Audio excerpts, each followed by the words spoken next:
We must now turn our attention to the subject of electric power. We already know that electric current is the movement of electrons through a conductor, and that there is a force, the electromotive force, driving the electrons through the circuit. We shall now be thinking about the work done by that current and the power absorbed in doing that work. But first, what is work? Well, in science, work is done whenever a force causes motion. For example, when the force of the expanding steam in the cylinder drives the steam engine, or when the force of the hammer drives in the nail, or of course, when the electromotive force drives the electrons around the circuit. Now, suppose we have a steam engine being driven slowly. It will be doing a small amount of work. But if it is driven faster, it will be doing more work. It will be working at a higher rate. The rate at which work is done is called power. In an electric circuit, the power, the rate at which work is done, depends on the number of electrons moved and the speed at which they travel. But the number of electrons moved is the current flowing in amps, I. And the speed at which they travel depends on the voltage, V, driving them around. So P, the power absorbed in the circuit, is given by V times I, volts times amps, and is measured in watts, W. This is the power formula. P equals VI. We don't always have to say times I. P equals VI is enough. For example, in this circuit, V equals 100 volts, and I equals 2 amps. So the power absorbed, P equals VI, that is 200 watts. Or again, this electric heater is connected to a voltage supply of 250 volts and is passing a current of 4 amps. The power absorbed by the heater is 250 times 4. That is 1,000 watts, 1 kilowatt. It's a 1 kilowatt heater. There are other ways of expressing the power formula, P equals VI. You remember the Ohm's law triangle, from which we can say that V equals IR.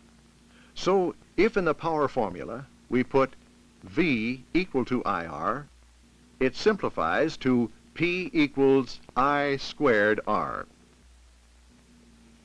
Similarly, I equals V over R. And if we put this value for I in the power formula, we get P equals V squared over R. So we have 3 ways of expressing power. P equals VI, P equals I squared R, and P equals V squared over R. These are all very useful formulae and should be learned by heart.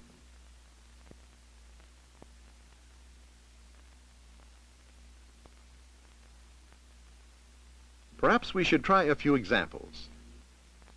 You might want to calculate the power absorbed by a resistor R when the applied voltage is 20 volts and the current flowing is 4 amps. Well, P equals VI, which equals 20 times 4 equals 80 watts. Or again, suppose we have a 50 ohm resistor with 5 volts across it. What power is being absorbed? We know R and V, so we use the formula P equals V squared over R to find P. P equals 25 over 50. That is half a watt.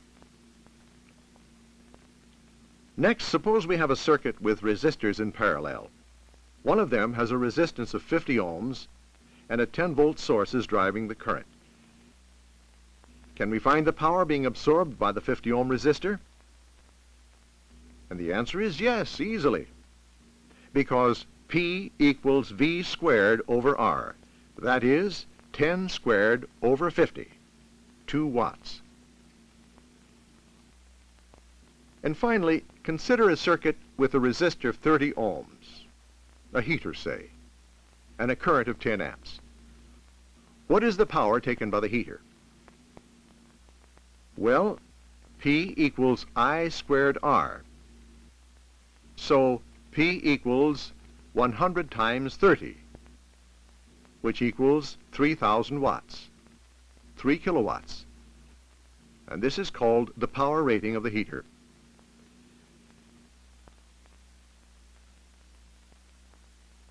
So we've seen how we can use the three formulae to find the power rating when two other values are known.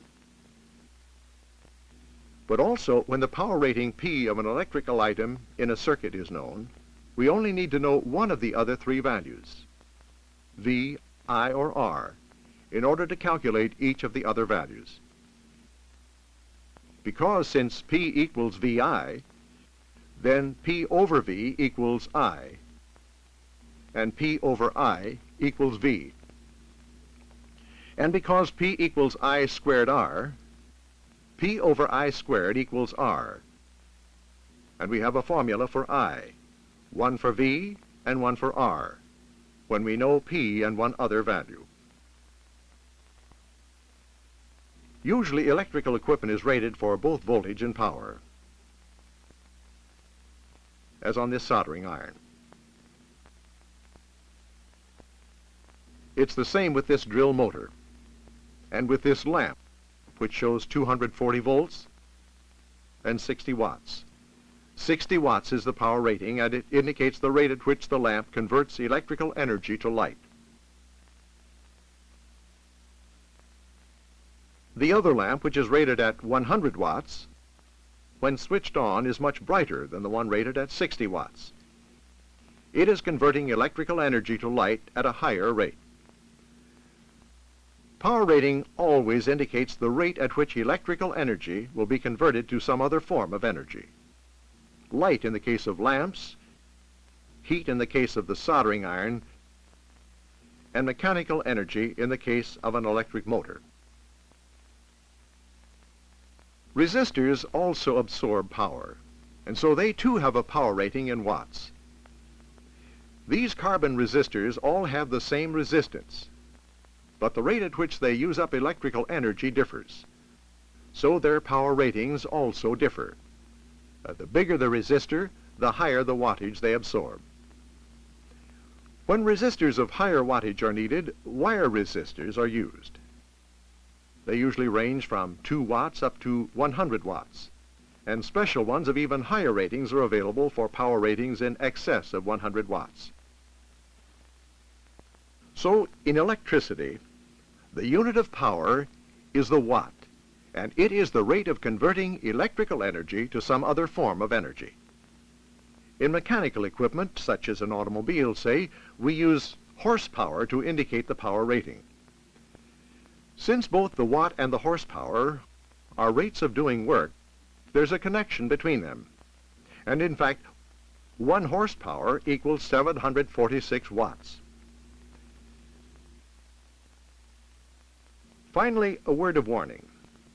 This is a sight you should hope never to see again. An electric conductor smoldering. But it can happen, like this. Most conductors use the power they absorb to make heat, but they are usually electrically insulated. And this insulation also tends to keep in the heat generated, so that unless we are careful, the conductor may get overheated and damaged. For this reason, the currents allowed to pass through electrical equipment are limited, so that the heat generated is also kept within safe limits. Neglect this precaution, and the most disastrous and potentially deadly consequences may follow.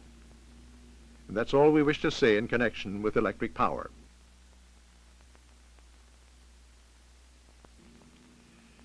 We saw that work is done whenever a force causes motion. And we saw that power is defined as the rate of doing work. In electrical circuits, power is equal to voltage times current. volts times amps, and is measured in watts. We saw that electrical equipment, including resistors, have a power rating which indicates the rate at which they will change electrical energy into some other form of energy. And we saw that there is a relation between watts and horsepower. In the next part, we will discuss the subject of alternating current.